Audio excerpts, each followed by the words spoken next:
ദൈവത്തെ ദർശിച്ചവരാണ് വിശുദ്ധർ. ആ വിശുദ്ധരോടൊപ്പം മാലാഖമാരുമായി സ്വർഗീയ ആനന്ദത്തിൽ ആയിരിക്കുന്ന ഞങ്ങളുടെ വാത്സല്യനിധിയായ അമ്മ ത്രേസ്യാളിൻ്റെയും പ്രിയ സഹോദരങ്ങളായ മണിദാസിൻ്റെയും ബ്രൈറ്റിൻ്റെയും പാവന സ്മരണയ്ക്ക് മുൻപിൽ ബ്രൈറ്റ് ഗ്രൂപ്പ് ഓഫ് അക്കാഡമീസ് പ്രാർത്ഥനാപൂർവം സമർപ്പിക്കുന്നു ഇന്നത്തെ വിശുദ്ധർ. അവതരണം അനിൽ കുഴിഞ്ഞകാല. ആശയം മുത്തയ്യൻ ആൻഡ് സെലിൻ പ്രിയ. സംവിധാനം സ്റ്റെനി ആൻഡ് സ്റ്റെനിച്ച്. ഇന്നേ ദിവസം തിരുസഭ മാതൃകയായി നൽകിയ വിശുദ്ധരെ അനുകരിച്ച് പ്രാർത്ഥനയോടെ ആ പാത പിന്തുടരുന്ന നിങ്ങൾക്കേവർക്കും കർത്താവിൻ്റെ തിരുമുഖം ദർശിക്കാൻ കഴിയട്ടെ എന്ന പ്രാർത്ഥനയോടെ ഞാൻ നിങ്ങളുടെ സ്വന്തം ജസ്റ്റിൻ. ഇന്ന് ഏപ്രിൽ 22, വിശുദ്ധ സോത്തർ മാർപ്പാപ്പയുടെ തിരുനാൾ. ഇറ്റലിയിലെ ഹോണ്ടിയിൽ ജനിച്ച സോത്തർ എന്നാൽ വിമോചകൻ എന്നാണ് അർത്ഥം. അനിസത്തൂസ് പാപ്പ എന്ന പേരിലാണ് അറിയപ്പെട്ടിരുന്നത്.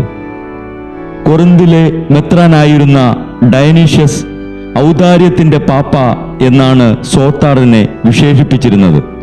ഒരു പിതാവിൻ്റെ സ്നേഹത്തോടുകൂടിയ മധുരമായ പ്രഭാഷണങ്ങൾ ചെയ്ത് സർവരെയും ആശ്വസിപ്പിച്ചിരുന്നു. കഴിവുപോലെ എല്ലാവരെയും സഹായിച്ചുമിരുന്നു. കൊറിന്തിലെ സഭയ്ക്ക് ചെയ്ത സഹായം വിശുദ്ധ ഡയനീഷ്യസ് പരാമർശിച്ചു കാണുന്നുണ്ട്. മൊന്താനൂസിന്റെ പാഷണ്ഡതയെ അദ്ദേഹം എതിർത്തു.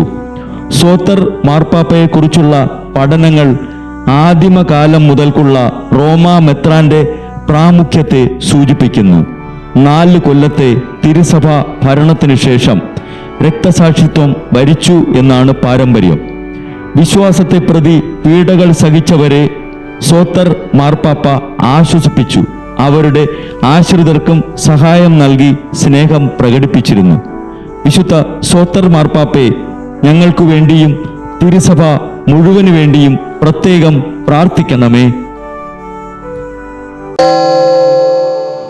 ബ്രൈറ്റ് കുടുംബത്തിൽ നിന്നും കർത്താവ് തൻ്റെ മുന്തിരിത്തോപ്പിലേക്ക് വിളിച്ച് പൗരോഹിത്യം നൽകി അനുഗ്രഹിച്ച റവറൻ ഫാദർ ബിൽ ബ്രൈറ്റും സന്യാസത്തിലേക്ക് വിളിച്ച് അനുഗ്രഹിച്ച് മണവാട്ടിയാക്കിയ സിസ്റ്റർ മരിയ ജോസും വിശുദ്ധരെ അനുകരിച്ച് ഇവിടെ ഈ ഭൂമിയിൽ ആത്മാക്കളെ നേടാനായി ഇരുൾ വീണ താഴ്വരയിലൂടെ നടക്കുമ്പോഴും പൈശാചിക ശക്തികൾ വിടാതെ പിന്തുടർന്ന് പീഡിപ്പിക്കുമ്പോഴും മരണം നിഴലായി കൂടെ നടക്കുമ്പോഴും ദിവ്യകാരുണ്യം എപ്പോഴും ആത്മാവിന് കരുത്തേകും പോലെ തിരുവചനമെന്നും പാതയിൽ വിളക്കായി ജ്വലിച്ച് ആ ജ്വാലയിൽ അനേകായിരം ആത്മാക്കളെ നേടിയെടുക്കാൻ സകല വിശുദ്ധരെ, മാലാഖമാരെ ഇവർക്കു വേണ്ടി എപ്പോഴും കർത്താവിനോട് മാധ്യസ്ഥം വഹിച്ച് പ്രാർത്ഥിക്കണമേ. അനുദിന വിശുദ്ധർ നടന്ന വഴിയെ നടക്കുന്ന ഇവർക്ക് പിന്നാലെ കൽപ്പനകൾ പാലിച്ച് കരുത്തോടെ നടക്കുന്ന ഞങ്ങളും ഞങ്ങളുടെ പ്രിയപ്പെട്ടവർക്ക് അരികിലെത്തി നിത്യസൗഭാഗ്യം പങ്കിടാൻ അനുഗ്രഹമരുളണമെന്ന് കർത്താവേ അങ്ങയോട് ഞങ്ങൾ പ്രാർത്ഥിക്കുന്നു.